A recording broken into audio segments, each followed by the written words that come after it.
Hey everybody, so Jon David had a 10 out of 10 today. Basically, it couldn't have gone any better than what it did. He had gas, but that's like a normal baby deal, so we're not really counting that against him. But he pretty much just had about as good of a day as we could hope for. Now, the word of the day is catheter, and the definition of a catheter is just a flexible tube that goes into the body through a narrow opening, and that's really broad. And there's quite a few different catheters that Jon David has had since he's been here. A Foley catheter, like, goes into your bladder to help you pee. He's had that multiple times. You could have, like, catheter that goes into your bloodstream, like catheterization lab, which is where he's going twice for things dealing with his heart. Or the only catheter, to my knowledge, that he is still using is the one with his respiratory tube, where they go down and basically help suction mucus plugs and phlegm and that kind of mess back out. And so that should be, at least, again, to my knowledge, the only catheter that he is still currently using. He has had the Foley catheters before, and he has had the catheters from the cath lab, but those were short-term, either for that day or maybe a little bit longer. In cath lab, definitely just for a couple hours when he's there, but the Foley catheter, like 24 hours and then pretty much done.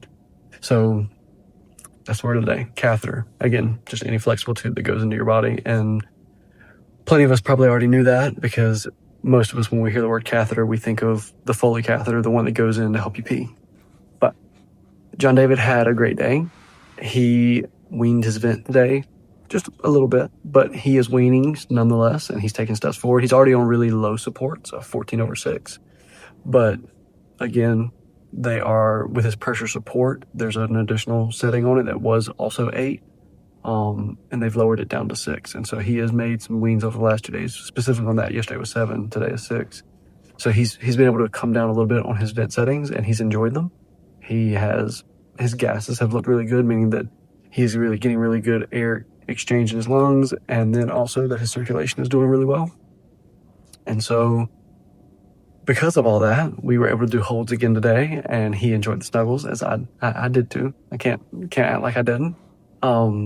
And then, he weaned some sedation today. He went from 0.8 to 0.7 on his Precedex, and he went from 0.07 to 0.03 on his Midaz, or the other name it goes by is Versed. So on his Versed, he only has 2 more weans, and he's done completely. And then the Dex, he has 7 more weans. So basically, by the middle or end of next week, we should be looking at him being done and being able to go to step down, assuming that he's able to get extubated on Monday, which is kind of what they're thinking right now. We've been having conversations the last several days, trying to figure out when that might happen, and it's looking like Monday is going to be the day. Also, tomorrow is going to be his 6 months. He'll turn 6 months tomorrow, so it'll be his half birthday. And so if y'all would, do me a favor and wear his Jon David shirts, and you can post them on social media and just put hashtag CHD awareness or hashtag Jon David's journey, or both. But if you would, just help me celebrate his half birthday, because Jon David has worked really hard to get here. The medical team has worked really hard to get here, and we're going to praise God that he is here, because he has gone through a lot to get to this point. Now, that being said, I went out with some friends, Aaron, Maddie, and Lily tonight, and they kind of broke me out of jail and got me out of here for a little bit, and it was really nice just being able to go and talk with some other people and just being able to get out of here for a little while. And also, they told me to tell Jeff happy late birthday. It was your birthday yesterday. And then came back. We went out to the Lakewood Social, which is kind of like a bar and grill place. It was really good. But got back, and Jon David has pretty much been sleeping peacefully since I got back. He woke up for about a 30-minute stint, and I kind of played with him for a little bit, but he had already gotten his Seroquel, which is a medicine to help him sleep at night. And so he is knocked out right now, and he is sleeping peacefully. So nobody wants to mess with him, like, at all. Not even just let him be, let him rest. So he is just kind of chilling. And Hunter had himself a wonderful day at Miss Anna's. He also went to the park and played with Gatlin.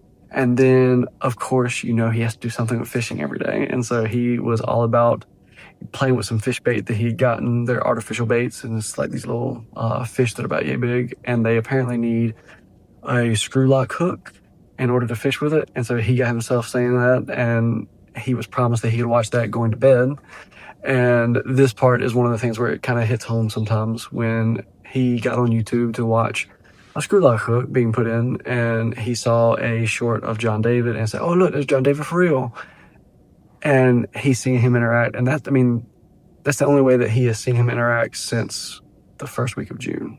The one time that Hunter has been up here to see him since then, he coded. It was when we had tried to do the extubation, and then he coded that night, and Hunter was here for that. And that has been the only time that Hunter has been up here. We did take Hunter back up here the next day after when he was on paralytic, and he was able to see him, but he had to see him from the hallway. Like, we wouldn't let him go in the room because we didn't want him to kind of see him in that state up close and personal. And we also know that Hunter would want to interact with him, and when he's on paralytic, he can't do that. So again, it does kind of hit home when you hear or see that kind of stuff, and you'll see the video in here where Hunter saw it.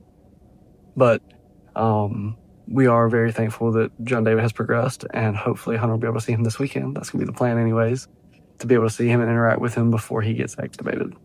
But also, I need to give a little shout out. I'm sure y'all have noticed I wear a lot of these soccer shirts. I've been coaching boys and girls soccer at East Columbus for about 10 years now. Not this year. I actually stepped back from it because of everything that we've got going on. But I do need to give a shout out to the boys. Some of these I've been coaching since before I had children, so they're kind of my kids before I had kids. But congratulations to them on beating our rivals Whiteville tonight, 3-2. And they worked really hard. And shout out to Coach Singh and Coach Anderson.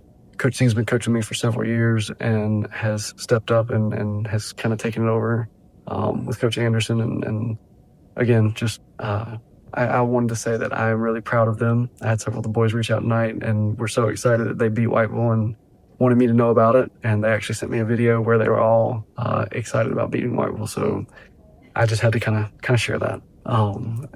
But some praises for Jon David. He has had a good string of days the last 8 to 9 days, and we are so thankful and so grateful for that. That again, we just need to give some praise to God and to the medical team for getting him to have those 8 or 9 really good days.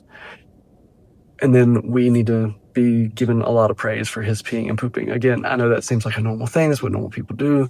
But if you don't pee and poop, you have a hard time doing everything else. And so we are so thankful that he is doing that normally and regularly now. So we are just very, very grateful for that. If y'all would pray for these 2 things, one, that he can have continued tolerance of his weans and his feed, because those are kind of the only barriers right now. His lungs seem to be strong. He seems to be handling everything pretty well. But those are really the only big changes we're looking at going forward over the next 4 to 7 days. And so we need him to continue tolerating those things so that way we can continue progressing. Also, if you would pray for everyone who's lost loved ones, but especially those who have lost children, because again, that is incredibly and impossibly difficult. And then if you would pray for the kids and families who are battling congenital heart defects, because it is not an easy path for anybody to take. And again, I know I've said this before, but if you know anybody who is going through this, whose child is going through congenital heart defects and having to go through surgeries or just monitoring or anything of that nature, check in on them, because I promise you they need it. You don't have to take them anything. You don't, just send them a text, give them a call, check in on them, because I promise you they need it. And at the very least, pray for them. Or if you're not a praying person, then put them in your thoughts and just think about them and send them well wishes. But that's all I've got for tonight. Hope y'all continue to choose Hope daily. Y'all have a good night. God bless, and we'll see you tomorrow.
For sure.